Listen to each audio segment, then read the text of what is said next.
பாட ஆரம்பிக்கிறதுக்கு முன்னாடி நம்ம துவா ஓதிக்கலாம். ரப்பி ஷ்ரஹ்லி சத்ரி வயஸ்ஸிர் லி அம்ரி வஹ்லுல் உக்தத்தம் மின் லிசானி யஃப்கஹு கௌலி.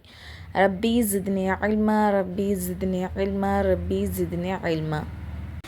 நம்ம இன்றைக்கி பாடம் 13 விதியை பற்றி பார்க்க போகிறோம். அதாவது இந்த உலகத்தில் இதுக்கு முன்னாடி நடந்தது, நடந்துக்கிட்டு இருக்குது, இனிமேல் நடக்க போகிறது, இது எல்லாமே அல்லாஹ் ஏற்கனவே எழுதி வச்சுட்டான். சரிங்களா? அதுக்கு பேர் தான் தக்தீர் அப்படின்னு சொல்லப்படும். அந்த எழுதி வச்ச அந்த புத்தகத்துக்கு பேர் என்ன அப்படின்னு சொன்னால் லவ்ஹுல் மஹ்ஃபூல் என்ற அந்த பதிவேட்டில் தான் அல்லாஹ் எழுதி வச்சுருக்கான். அப்போ நமக்கு ஒரு விஷயம் நடக்க இருக்குது அப்படின்னு சொன்னால் அது யாராலையுமே தடுக்கவே முடியாது. சரிங்களா? அதே நமக்கு ஒரு நல்ல விஷயம் நடக்குது, ஒரு கெடுதல் நடக்குதா இருந்தாலும் அது யார்கிட்டந்தான் வருது? அல்லாஹ்கிட்டருந்து மட்டும்தான் வருது. அப்போ நமக்கு இப்போ ஒரு நல்ல விஷயம் நடந்துருச்சு அப்படின்னு சொன்னால் அதை வச்சு பெருமையோ அகம்பாவமோ கொள்ளக்கூடாது. என்னால் தான் இது நடந்துச்சு அப்படின்னு நம்ம என்ன பண்ணக்கூடாது? பெருமை அடிக்கக்கூடாது. அதுக்கு மாறாக நம்ம என்ன பண்ணணும்? அல்லாஹுக்கு நன்றி செலுத்தணும்.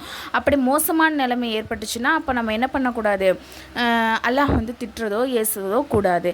அப்போ நம்மளுடைய பாவத்தினுடைய வெளிப்பாடு தான் இது. இந்த கெடுதல் நமக்கு நடந்திருக்கு அப்படின்னு சொல்லி நம்ம என்ன பண்ணணும்? தௌபா செய்யணும். அல்லாஹ்ட்ட என்ன பண்ணணும்? பாவ மன்னிப்பு கேட்கணும்.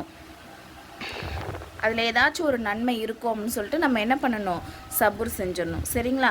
ஒருவருக்கு ஏதாவது ஒரு சிரமம் ஏற்பட்டால் அவர் நான் இன்னதை செய்திருந்தால் இவ்வாறு சிரமம் ஏற்பட்டிருக்காது. அதாவது இப்போ நம்ம ஒரு இடத்துக்கு போகிறோம், பஸ் மிஸ் ஆயிடுச்சு அப்படின்னா நம்ம என்ன சொல்லுவோம்? நீ லேட்டாக கிளம்புனால தான் என்ன ஆயிடுச்சு, இப்போ பஸ்ஸை மிஸ் பண்ணிட்டோம், நீ இது பண்ணாமல் இருந்திருந்தால் நம்ம இது செஞ்சுருக்கலாம். இந்த மாதிரி நம்ம பேசணும் இல்லையா? அந்த மாதிரி என்ன பண்ணக்கூடாது? பேசவே கூடாது. ஏன்னா இது எல்லாமே என்னது? நம்ம லவ்ஹுல் மஹ்ஃபூலில் எழுதி வச்சிட்டான்ல. சரிங்களா? அப்போ அதன்படி தான் நமக்கு நடக்கும். விதியின் மீது பழியை போட்டு விட்டு பேசாமல் அமைதியாக இருக்கக்கூடாது. அதுக்கு நம்ம என்ன பண்ணக்கூடாது? எந்த செயலுமே செய்யாமல் அதான் அல்லாஹ் எல்லாமே எழுதிட்டானே அதன்படி நடக்கும், நம்ம எதுவுமே செய்ய தேவையில்லைன்னு இருக்கவும் கூடாது. விளங்குதா? இப்பொழுது நாம் எது செய்து என்ன லாபம் ஏற்பட போகிறது என நினைத்து அமர்ந்து விடாமல் நம்மால் ஆன முயற்சியை செய்து கொண்டே இருக்க வேண்டும்.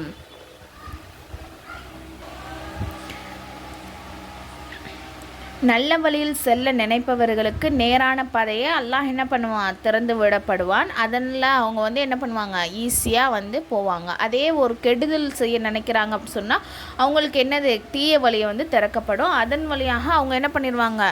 ஈஸியாக கெட்டது செய்ய ஆரம்பிச்சிருவாங்க.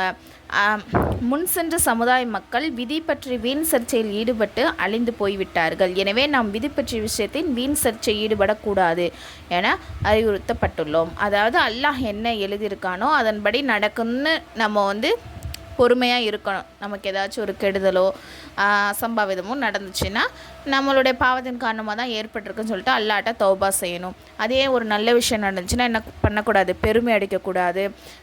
பகைமை, அதாவது பெருமை அடிச்சுக்கிட்டு மற்றவங்கள அகம்பாவம் கொண்டுக்கிட்டு இந்த மாதிரிலாம் பண்ணக்கூடாது. சரிங்களா?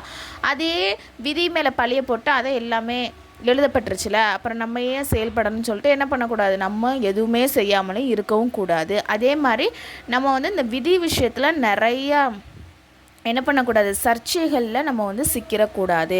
ஏன்னா முன் சென்ற மக்கள் என்ன பண்ணுறாங்க? அந்த விதியில் நிறைய சர்ச்சைகள் ஏற்பட்டு தான் என்னது அழிஞ்சு போயிட்டாங்க அப்படின்னு சொல்லிட்டு சொல்கிறாங்க. சரிங்களா? அப்போது எல்லாம் என்ன விஷயம் விதியில் சொல்லியிருக்கானோ அதை அப்படியே நம்ம ஈமான் கொள்ளணும். ஓகேவா? இந்த பாடத்துக்குள்ள கொஷின் இதுதான். இது ஃப்ரீ முஅல்லமா கோர்ஸ்.